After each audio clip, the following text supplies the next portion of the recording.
Hi guys, this is Chris Lazar here. I'm here with my week 4 reflection video on for intercultural communication, obviously. And this week we covered chapter 6, and there's two concepts of chapter 6 that I want to talk about that I found were interesting to me. And one of those, the first concept that I'd like to talk about is face work. And this was something I found interesting, and I've never really heard the term face work used before.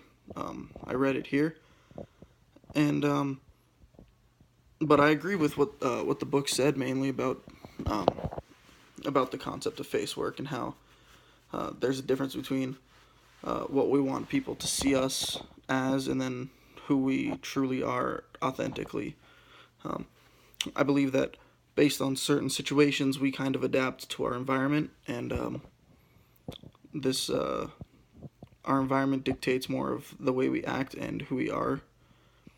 For example, if I'm talking to a teacher or if I'm talking to a person of authority or one of my coaches, I'll address them differently and try to sound more professional than I would if I was talking to one of my roommates or my sister, or someone that I know more on a personal level.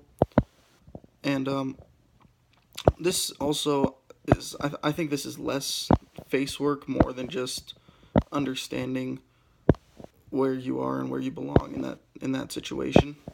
Um, so yeah, face work I thought was very interesting for this reason, because I think sometimes face work, most of the time it's interpreted as being bad because you're not being authentic. However, I think sometimes it is a positive, and that's why people do it, is because it does get your foot in the door. For example, like at a job interview, you're getting interviewed for a job, and you want them to have a certain impression of you as a professional, or whatever situation you want them to think of you as being capable of doing that job.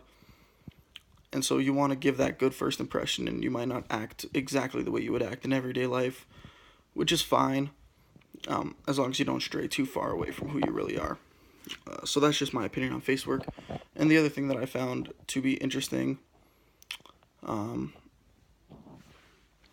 was the concept of good versus evil.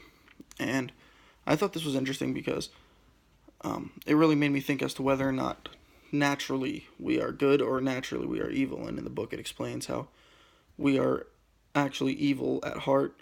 Humans are evil. However, we do things, we follow rules in order to be good. I thought this was interesting because I grew up as a Catholic, and in the Catholic Church, we were taught that um, people are good and people have good intentions because we were created in the image of God.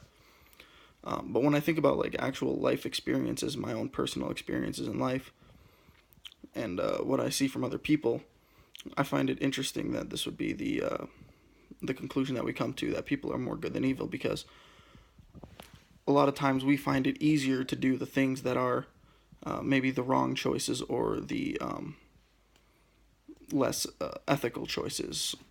For example, you're walking down the street and a homeless person is begging for money.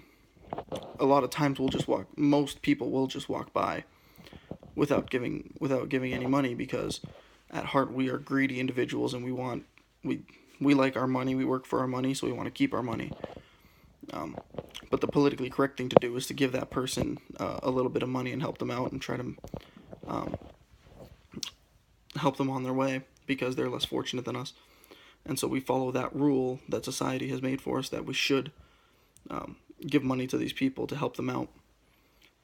And so I think, personally, I believe that we are, uh, I like to think that we are good at heart.